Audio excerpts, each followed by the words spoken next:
The night the storm rolled over Malibu, a strange silence fell upon the beach house that once echoed with laughter and privilege. It was the kind of silence that felt alive, tense, heavy, breathing with secrets no one dared to speak. Somewhere beyond the waves, Luna's voice still lingered, captured in the cold memory of a recording that would soon tear apart everything the Spencer family believed about truth, guilt, and redemption. Before she vanished from prison, she had pressed record on a battered old phone and began to speak, not as the manipulative seductress the world had painted her to be, but as a woman finally surrendering to her own guilt. Her confession wasn't rehearsed. It trembled, cracked, broke apart under the weight of years of shame. She spoke of Bill, of that night that changed everything, of the fear that made her choose deceit over honesty.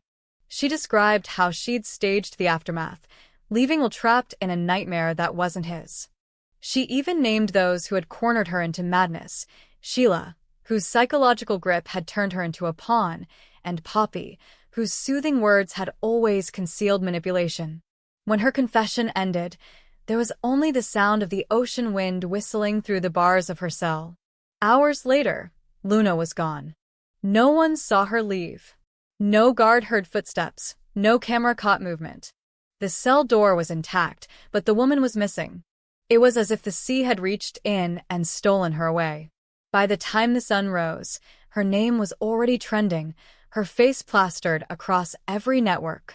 Some called her a fugitive. Others whispered she had been silenced. But for Will Spencer, it was something far more terrifying. It was unfinished business.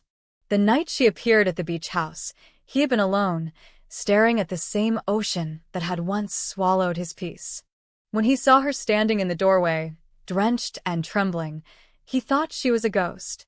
His voice cracked when he called the police, but by the time the sirens arrived, she was gone again, vanished into the surf, leaving only footprints and a phone she had dropped in panic.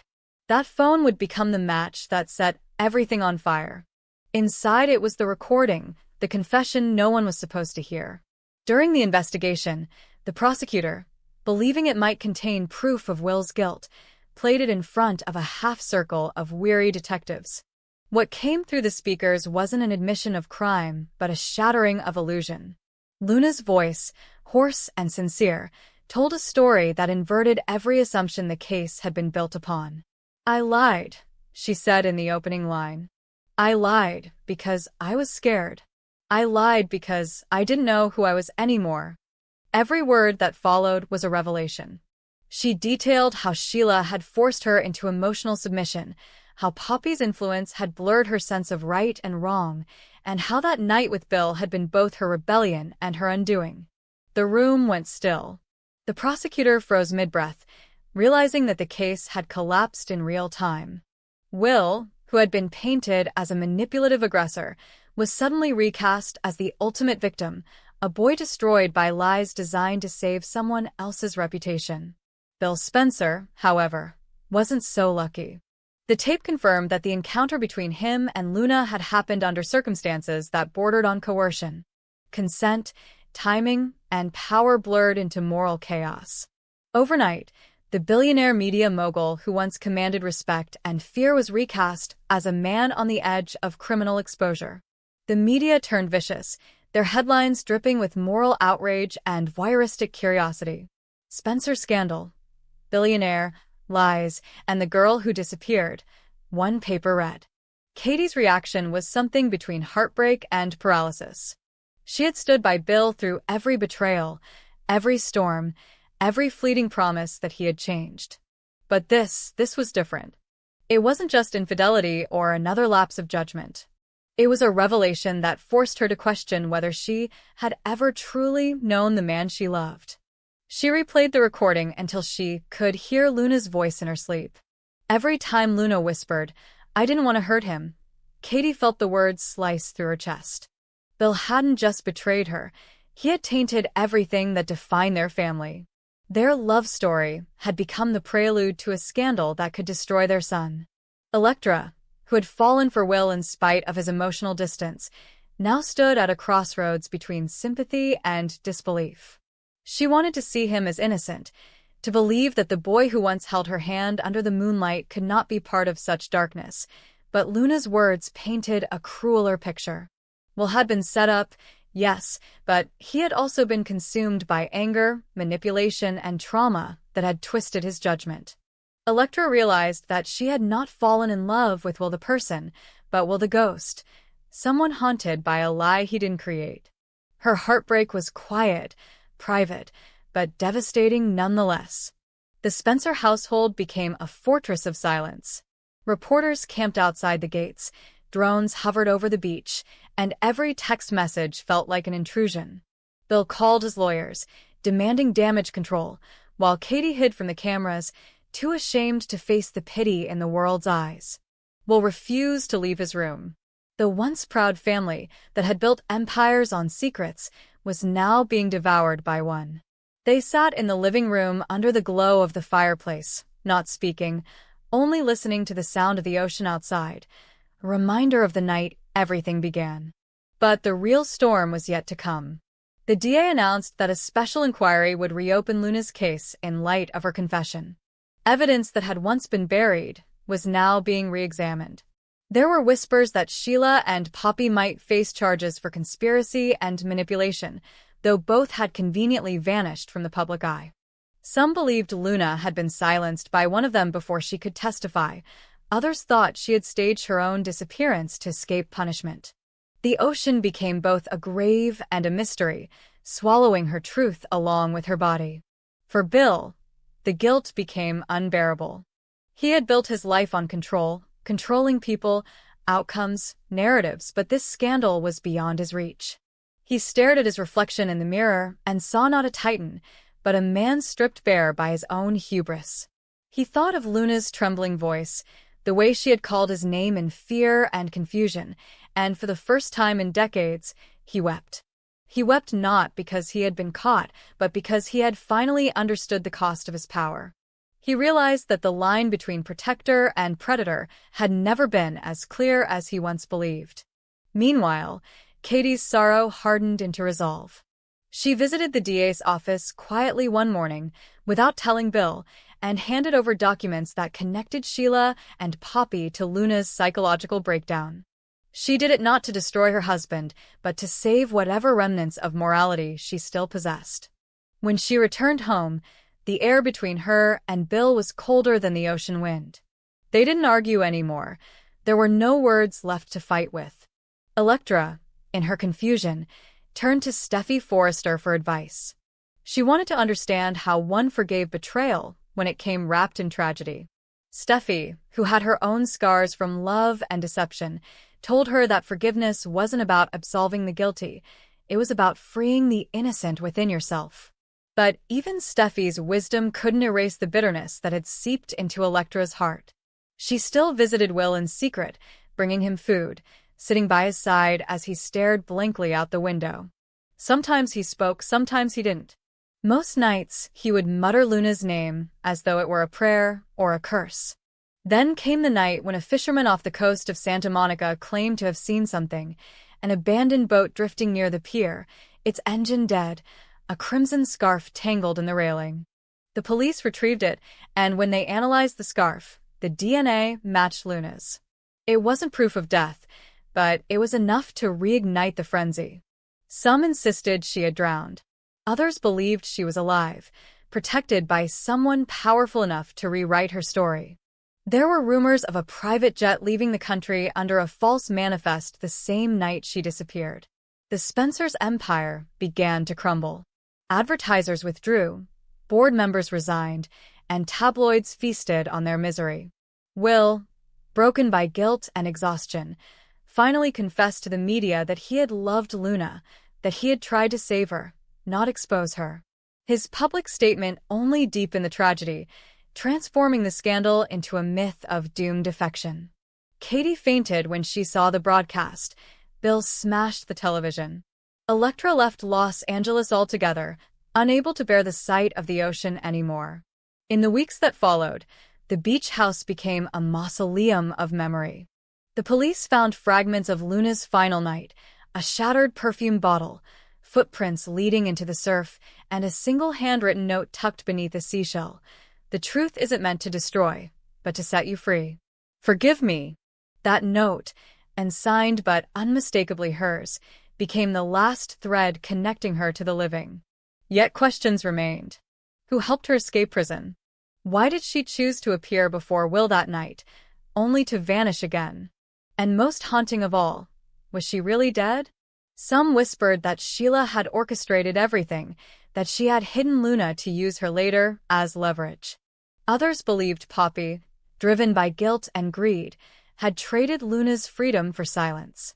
No one knew for sure, and that uncertainty became its own kind of torment. Months passed, but the sea kept its secrets. Sometimes at night, Will would walk the shoreline alone, the moonlight painting his shadow long across the sand. He would listen to the wind and swear he could hear her voice, soft, apologetic, promising that she hadn't meant to ruin him. Each time, he would call her name into the waves, but only the surf replied. By the time spring came, the Spencer family had fractured beyond repair. Bill withdrew from public life, Katie filed for divorce, and Will left Los Angeles, without saying goodbye. The empire that once symbolized success had become a cautionary tale about how lies, once spoken, take on lives of their own. Somewhere across the world, perhaps on a quiet island, perhaps under a new name, a woman with haunted eyes might have been listening to the sound of the ocean, remembering the confession that changed everything. Whether she was dead or alive no longer mattered. Luna had become what all great tragedies become, a story too painful to tell, but too powerful to forget. And so the waves kept crashing, night after night, erasing footprints but never guilt, washing away blood but not memory. In that eternal rhythm, the beach held its vigil for her, a requiem for truth, for love twisted into ruin, for a girl who tried to set herself free and instead became legend. The night of Luna's escape began as a whisper and ended in a scream. The beach house, bathed in silver moonlight, stood at the edge of the Pacific like a shrine to forgotten sins. It was supposed to be Will's sanctuary, a place to recover from everything that had happened months earlier, but as the waves clawed at the shore, that sanctuary became a trap. Somewhere beyond the dunes, Luna was running. The sound of her footsteps merged with the roar of the tide, her breath ragged, her prison uniform torn and soaked in sea mist. For days she had planned this, every detail drawn from desperation. The guards' routines, the blind spot in the cameras, the storm forecasts that would mask her escape. But what she hadn't planned was Will seeing her again. He stood on the deck, frozen, staring into the darkness as her shadow darted between the palm trees. His heart thudded with disbelief, fear, and something dangerously close to hope. The woman who had ruined him was alive, free, and running straight toward him. He shouted her name once, and for a heartbeat, she paused, just enough for the porch light to catch her face. Her eyes, wide with panic, met his. They were the same eyes he had seen in every nightmare, the same voice that had confessed her sins before disappearing into myth. "She's back," he whispered, his hands trembling as he reached for his phone. The police sirens arrived minutes later, slicing through the night with red and blue reflections that flickered across the waves. What followed was chaos. Searchlights swept across the sand. Officers shouted commands into the wind. Poppy arrived first, claiming she wanted to help bring Luna in safely, though no one missed the nervous way her fingers gripped her phone, as if waiting for instructions from someone else. Lee came next, her face drawn with fury and shame. Luna had destroyed her family's reputation, and Lee wasn't about to let the woman who humiliated her walk free again. And then, inevitably, Sheila appeared, drawn to the carnage like a moth to flame, smiling faintly as though she had predicted every twist before it happened. Each of them claimed to have come for justice, but the truth was simpler. They all came for control. The beach turned into a war zone of conflicting motives. Officers scoured the dunes while Bill Spencer's helicopter circled above, its spotlight sweeping the cliffside. From below, the sound of waves crashing against rocks mixed with the metallic clang of guns being drawn. Luna's figure appeared briefly near the edge of the cliff, her silhouette trembling against the lightning. She shouted something, no one could hear what, but Will began to move toward her. The wind ripped through his clothes as he stepped closer, ignoring the officer's warnings. That was when it happened, a single gunshot slicing through the storm. For a moment, no one knew who had fallen. Then, a body collapsed near the railing. The shout of "Officer down" was drowned by another. "It's Will." And suddenly the night fractured. Bill's scream echoed down the cliff as he ran forward, grabbing his son's limp body. Blood pooled beneath Will's chest, dark and glistening under the flashing lights. The bullet had missed his heart by less than an inch. He was alive, but barely. Luna froze where she stood, her hands raised, her face pale as the sea foam. The police swarmed her within seconds, forcing her to the ground, their boots crushing the sand around her. "Attempted murder," one officer muttered, snapping the cuffs onto her wrists. But Luna's voice broke through the wind, frantic and terrified. "It wasn't me," she cried, her words trembling as she looked at Will's bleeding form. "I came to warn him. There was someone else, someone behind me." No one listened. To them, she was a fugitive, a liar, a woman whose past crimes had already written her guilt. As they dragged her away, she twisted her head toward Sheila, her voice rising to a desperate scream. "You know it wasn't me." Sheila's lips curved into something between pity and pleasure. At the hospital, Will hovered between life and death. The bullet had grazed an artery, leaving his survival dependent on seconds and luck. Bill refused to leave his side. His fury boiled just beneath the surface, toward Luna for daring to come near his son, toward the police for losing control, and most of all toward the faceless figure she had mentioned. But behind his rage was something darker: guilt. Because deep down, Bill couldn't shake the feeling that Luna's words were true. Someone else had been there. Someone who had everything to gain from silencing both Luna and Will. The investigation split in every direction. Bill suspected Sheila immediately. Her sudden appearance at the scene was too convenient, her calm demeanor too rehearsed. He believed she had orchestrated the chaos, perhaps to protect herself from some secret Luna had discovered.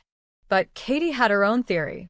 She had noticed how Electra had been avoiding calls, how her eyes flickered with panic every time Luna's name came up. To Katie, Electra's fear didn't look like grief, it looked like guilt. She confronted her one evening, gently at first, then more directly. "What are you hiding, Electra?" she asked. The girl's lips trembled, her voice barely a whisper. "If I tell you, they'll destroy me." That single sentence changed everything. A week later, an anonymous file surfaced online, a deepfake video, one that had circulated months earlier during the height of the scandal, showing Luna in a compromising act that had fueled the public's hatred against her. The footage had been debunked, but the damage had already been done. Now, someone had resurrected it, tied it to the shooting, and edited Will's voice into the background. The manipulation was sophisticated, too sophisticated for an amateur. It hinted at money, influence, and intent. Bill's corporate instincts kicked in. He knew when he was looking at a cover-up. The attack on Will and the resurgence of the deepfake weren't isolated events. They were pieces of the same design. Someone was using Luna's chaos as camouflage for a financial crime that ran deeper than any family feud. He began tracing the threads: falsified charity funds, offshore accounts linked to Spencer Publications, and a string of shell companies that appeared days before Luna's escape. The pattern was clear. Someone was cleaning house, eliminating anyone who could expose them. Luna's knowledge of those transactions might have been the reason she escaped in the first place. Meanwhile, in her holding cell, Luna refused food and sleep. Her eyes were hollow, her voice a whisper. "I saw him," she told her lawyer. "There was another man on the cliff. I think he worked for someone powerful. He fired first." But without evidence, her words were treated as hysteria. The world loved its villains too much to let her become anything else. When Will finally woke, his memories were fragmented. He remembered Luna's face illuminated by lightning, her hands empty, her voice shouting his name, But then darkness swallowed everything. The only image he couldn't shake was of a red laser, glinting across her chest just before the gun went off. Katie and Bill sat beside his bed, their faces etched with exhaustion. For the first time in years, they were united, not by love, but by fear. They realized that the shooter hadn't missed Will by accident. It was a warning shot. Someone wanted them to know they were vulnerable. Sheila, watching from the hallway, smiled faintly as she overheard the whispers. She knew the truth was bigger than Luna, bigger even than the Spencers. The shot had come from a ghost in the system, someone with resources far beyond any of them. As days turned into weeks, alliances began to crumble. Poppy disappeared from town, leaving behind an empty apartment and an untraceable bank withdrawal. Lee resigned from the hospital abruptly, her resignation letter citing personal reasons. Electra withdrew from public view, avoiding the media as rumors about her involvement spread like wildfire. Bill, desperate for answers, hired a private investigator, who soon returned with a chilling revelation. The bullet that struck Will was fired from a police-issued weapon. The implications were staggering. The shooter wasn't an outsider, it was someone within the investigation. A planted officer, a corrupted pawn, part of a conspiracy designed to erase Luna before she could expose something catastrophic. Bill confronted the chief of police, demanding transparency, but was met with bureaucratic silence. The more he pushed, the clearer it became that someone was pulling strings at the highest level. Katie's intuition led her in a different direction. She followed the money trail Luna had hinted at in her previous confession, the charity front that funneled funds through Spencer Publications. What she uncovered made her blood run cold. Several of the transactions bore the signature of an executive who no longer existed, someone who had been terminated years ago. The name, however, matched the alias Luna had used when she worked for the company under a false identity. The scheme wasn't just about covering up a scandal, it was about billions laundered under the guise of humanitarian aid. By the time the puzzle came together, it was too late. A warehouse fire destroyed critical evidence the night before Luna's court hearing. Surveillance cameras caught a single figure walking away from the scene, tall, male, wearing a police jacket. When the footage was enhanced, the face resembled someone hauntingly familiar, Bill's former business partner. The same man who had vanished overseas after a failed merger. The realization hit Bill like a tidal wave. Luna had been telling the truth. She hadn't come to kill his son. She had come to warn him. The real enemy was someone within his own empire, someone who had used both Luna and Will as scapegoats in a financial war that had spiraled into bloodshed. But by the time he reached the precinct to share his findings, Luna was gone again. The transport van carrying her to court had been intercepted en route. 2 guards were found unconscious. There was no sign of her. In the days that followed, the investigation grew darker. Some said she had escaped again. Others believed she had been silenced permanently. Will, still recovering, began to receive anonymous letters, each one containing fragments of data, account numbers, offshore transfers, confidential emails. Someone was feeding him the truth from the shadows. Whether it was Luna or someone else, he didn't know. The story that began as a love affair turned scandal had now mutated into something else entirely, a chess game of power, corruption, and survival. The bullet that nearly killed Will had been a message. The truth was too